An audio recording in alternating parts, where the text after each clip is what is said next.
Olá pessoal, de volta com mais um vídeo da série Café com Estímulos e dessa vez conversando sobre um tipo particular de síndrome considerada uma das epilepsias refratárias e de maior difícil de controle.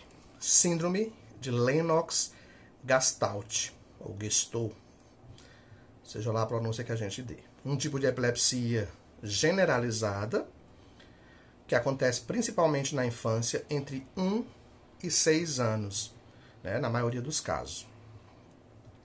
Traz algumas descrições importantes, né, onde ao realizar o eletroencefalograma mostra-se com descargas durante o sono, né, crises convulsivas durante o sono, comorbidade associada à deficiência intelectual, que é evidente em praticamente todos os pacientes com Lennox-Gastaut. É considerado uma síndrome convulsiva severa, um quadro de epilepsia refratário de difícil controle, que traz aí inquietação, agitação psicomotora associada, tendência a comportamentos alterados e quadros de agressividade e baixa capacidade de lidar com frustrações, então baixa tolerância a questões de ordem diversa. Por se tratar de um quadro convulsivo severo, a resposta terapêutica aos anticonvulsivantes habituais é considerada pobre. Portanto, requer um acompanhamento muito particularizado por parte do médico e por parte da família. A síndrome de Lennox-Gastaut é um tipo raro de epilepsia na infância, como já citamos, que se caracteriza primordialmente pela presença recorrente de convulsões ou microdescargas cerebrais, em alguns casos, que geram presenças de microconvulsões. Há casos onde se detecta a ocorrência de 50 a 250 microconvulsões por dia, que são quase imperceptíveis. A criança apenas realiza um movimento ocular, e onde naquele momento acontece um rebaixamento de consciência e ela fica ausente daquilo que está acontecendo no ambiente, em seguida retornando como se nada tivesse acontecido, mas em alguns casos a criança se incomoda ou se desconforta por esse momento acontecer, tá? Crises convulsivas frequentes, como já citei, de tipos diversos, que geralmente não melhoram completamente ou não respondem bem à terapia medicamentosa, mas que necessitam do suporte medicamentoso para regular alguns desses quadros. Costuma ocorrer muito cedo, lá no início do neurodesenvolvimento, e traz aí algumas disfunções cognitivas associadas, atraso no desenvolvimento neurobiológico, né, ou do neurodesenvolvimento, especialmente de ordem neurológica e psicomotora, daí a importância de intervenções multidisciplinares.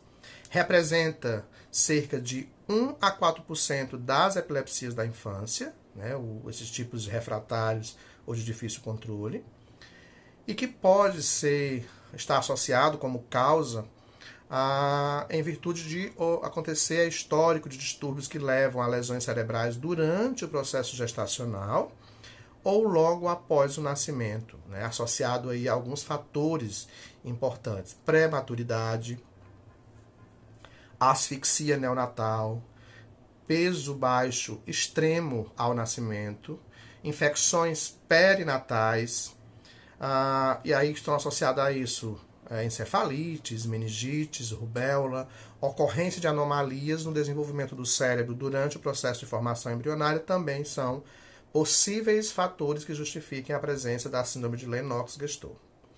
Cerca de 30 a 35% dos casos não tem causa específica para o diagnóstico. Portanto, se observa e se chega a esse padrão diagnóstico a partir da descrição familiar do quadro de recorrência das microconvulsões, além das outras questões associadas.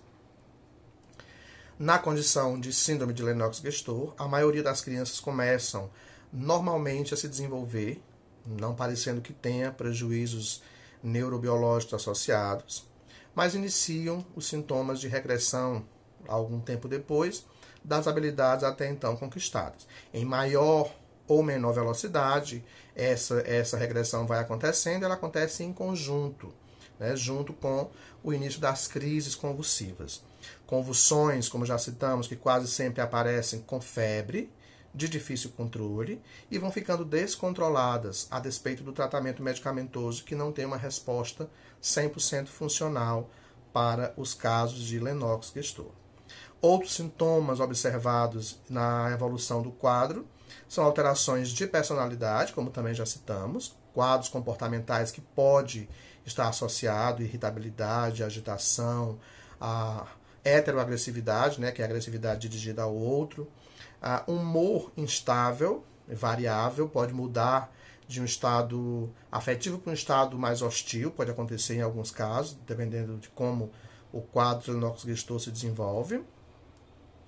Presença de retardo no desenvolvimento neuropsicomotor, que chamamos aqui de deficiência intelectual, né, que pode aparecer aí ou se evidenciar ao longo da evolução do quadro. Os exames para o Lennox-Gastaut, além do clínico e neurológico, pode solicitar, né, o médico pode solicitar o exame de imagem do cérebro, que é a tomografia ou ressonância do crânio, além do eletroencefalograma, que detecta aí algumas atividades importantes para que o médico chegue ao parecer final diagnóstico. O eletro é um exame primordial que mostra alguns achados característicos da Lennox-Gastaut, como o tipo de descarga, né? A ponta-onda generalizada nessas descargas, que são elementos particulares da área médica que descrevem ou dá ao médico o poder de descrição para essa ou aquela condição convulsivante. O prognóstico é bastante variável, o desenvolvimento ou evolução do quadro é bastante variável, mas até o momento, né, não existe até o momento ainda uma cura, uma reversão total para esse quadro. Mas pode ser que algumas condições sejam melhor controladas com convulsivante, mesmo sabendo que algumas apresentações de Lennox-Gastaut não respondem de forma 100% funcional aos anticonvulsivantes habituais. Além das descrições citadas anteriormente, a gente pode dizer que um desenvolvimento neuropsicomotor normal é algo bastante incomum em se tratando de Lennox-Gastaut. Os tipos de crises podem inicialmente se apresentar a partir de quedas súbitas, chamadas de drop attacks, que podem evoluir para crises parciais, complexas e secundariamente generalizadas. Mas normalmente você tem quadros aí de microconvulsões, onde a criança, por ter rebaixamento de consciência, pode chegar a cair. É comum o controle das crises ser mais efetivo ao longo dos anos, mas os problemas de comportamento, as dificuldades cognitivas vão persistir em alguns casos, dependendo das perdas de massa cinzenta, pode haver ainda um prejuízo bem acentuado. Não é incomum ocorrer evolução com crises psicóticas, nem agressividade ou irritabilidade, né? O que deve ser prontamente reconhecido e tratado, se isso acontecer, para que haja um melhor convívio social dos pacientes com Lennox-Gastaut, bem como manter aí os cuidadores e familiares igualmente equilibrados para o ato de cuidar, que demanda aí um olhar bem particularizado. As crianças em idade escolar com Lennox-Gastaut devem receber atenção especial ou com um cuidado particularizado de um profissional cuidador. Então, esse é um quadro que demanda, né, a necessidade de um cuidador dentro do espaço escolar para auxiliar essa criança na alimentação, na higienização, na locomoção e até durante esses momentos de crises que requer aí um manejo comportamental apropriado. Síndrome de Lennox-Gastaut ou Gestalt. Esse é o nosso assunto de hoje da série Café com Estímulos. Eu sou o professor Wilson e mais uma vez trazendo informações de ordem diversas para que cada um de vocês se empoderem ou conheçam melhor aqueles que chegaram ou que vão chegar nos espaços clínicos institucionais. Abraços a todos e até o nosso próximo vídeo.